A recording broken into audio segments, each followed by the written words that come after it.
ये ऐसी घटना जब घटी तब मुझे पता ही नहीं चला, और जब मैं घर पे आके एडिटिंग करने बैठा तो यहाँ नजर आता है एक शिवलिंग के पीछे दूसरा शिवलिंग।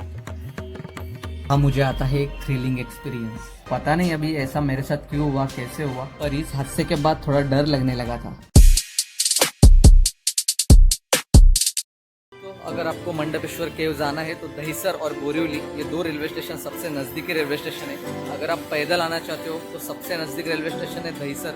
दहिसर वेस्ट से आप 1.2 किलोमीटर के डिस्टेंस पे 15 मिनट्स का वॉकिंग करके आप यहाँ पे पहुँच सकते हो। और अगर आप बोरिवली साइड से आना चाहते हो तो बोरिवली से 20 से 25 मिनट का वॉक करना पड़ेगा, फिर आप पहुँचोगे मंडपेश्वर लेन। सामने है मंडपेश्वर लेनी, और यहाँ पे आप व्हीकल्स वगैरह पार्क नहीं कर सकते। बृहन्मुंबई का यहाँ पे नोटिस लगा हुआ है। तो ये देखो दोस्तों, ऐसे मैंने अपने रॉकी को यहाँ पे पार्क किया है इन ऑटो के बीच में, क्योंकि यहाँ पे पार्किंग के लिए बिल्कुल भी जगह नहीं है। और अगर आप यहाँ पे पार्क करते हो तो बृहन्मुंबई की नोटिस जैसे मैंने आपको दिखाई, तो यहाँ से अपना व्हीकल उठा के लेके जाएंगे, फिर वो अलग से फाइन भरना पड़ेगा।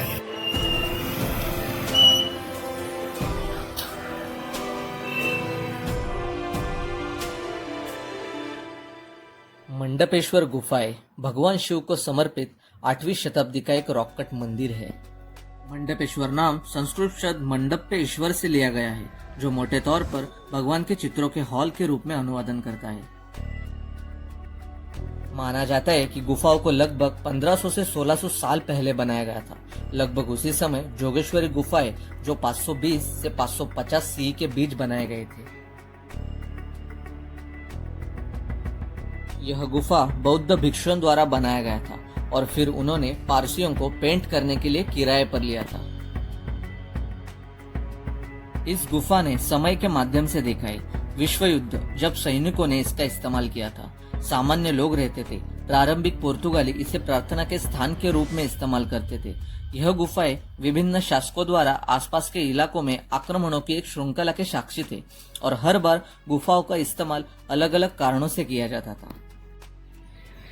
मुंबई में वैसे देखा जाए तो 4 रॉक कट मंदिर है: एलिफेंटा गुफाएं, जोगेश्वरी गुफाएं, महाकाली गुफाएं और ये मंडपेश्वर गुफाएं। सभी 4 गुफाओं में एक ही मूर्तियां हैं।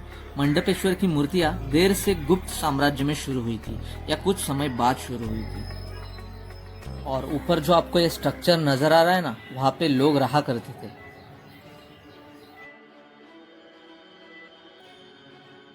मंडपेश्वर केव्स दिखने में काफी छोटी है, पर 1500 से 1600 साल पुरानी है।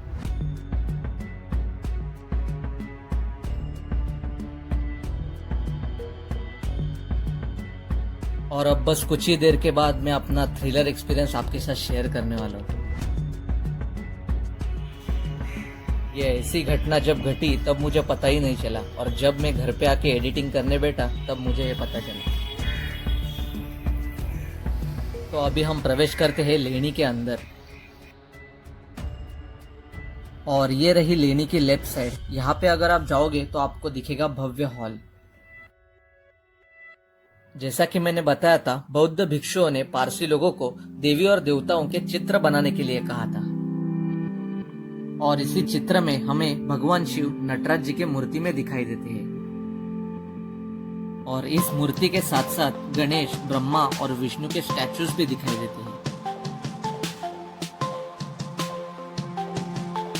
वही एक गुफा में शिव और पार्वती के विवाह को दर्शाया गया है, पर अब भी यहाँ की मूर्तियां भग्न अवस्था में दिखाई देती है।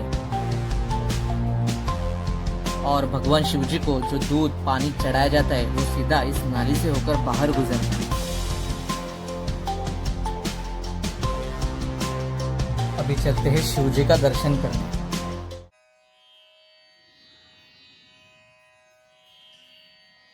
मंदिर के एंट्रेंस पे एक छोटा सा दीप स्तंभ और नंदी दिखाई देता है।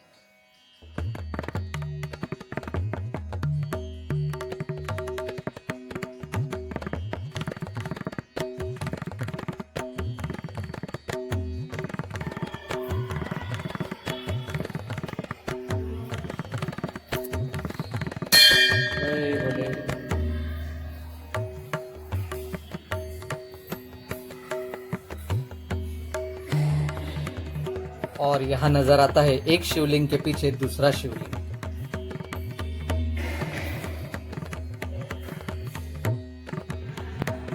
महाशिवरात्रि के दिन यहाँ पे दियों की रोशनाई होती है और लोग भी काफी आते हैं।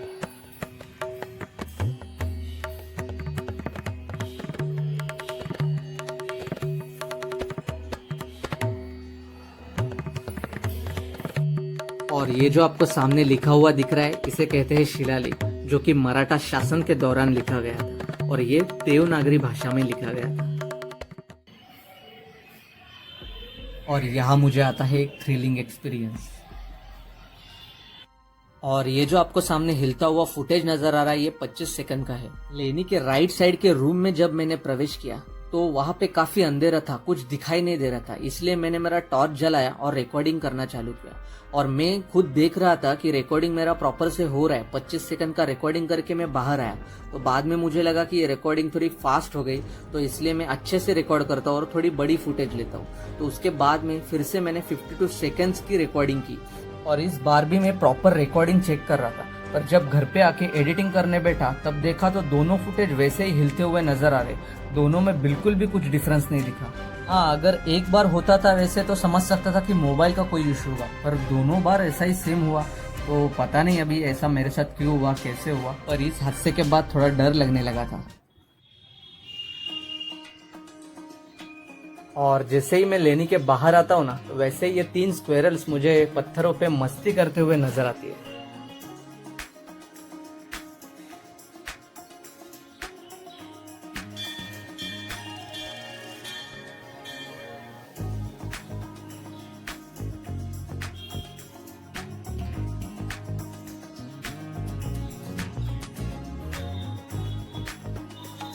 और ये रहा लेनी का लेफ्ट साइड का हिस्सा, जहाँ पे कुछ बच्चे लोग आए थे डांस की प्रैक्टिस करने के लिए।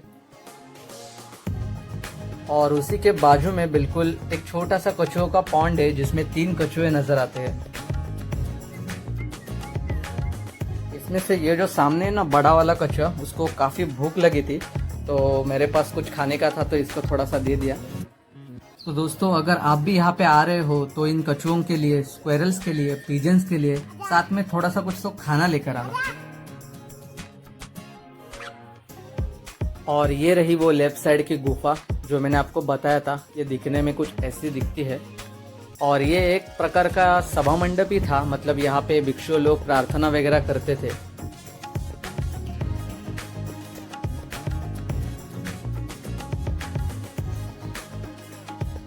और इन गुफाओं में से ही नजर आता है सामने अपना तिरंगा। भारत माता की जय। दोस्तों, ये जो मंडपेश्वर केव्स है, ये महाकाली केव्स और जोगेश्वरी केव्स के मुकाबले काफी छोटी केव्स है, पर काफी यूनिक और काफी पुरानी केव्स है, तो ये मुझे काफी पसंद आई। अगर आपको भी ऐतिहासिक जगहों पे घूमना पसंद है तो ये केव्स आपके लिए 100% रेकमेंड करना चाहता हूँ। तो अगर आज की ये वीडियो अच्छी लगती है तो वीडियो को लाइक और चैनल को सब्सक्राइब कर लेना। तो ऐसे ही आने वाले नेक्स्ट व्लॉग में मिलते हैं, तब तक के लिए good bye and take care.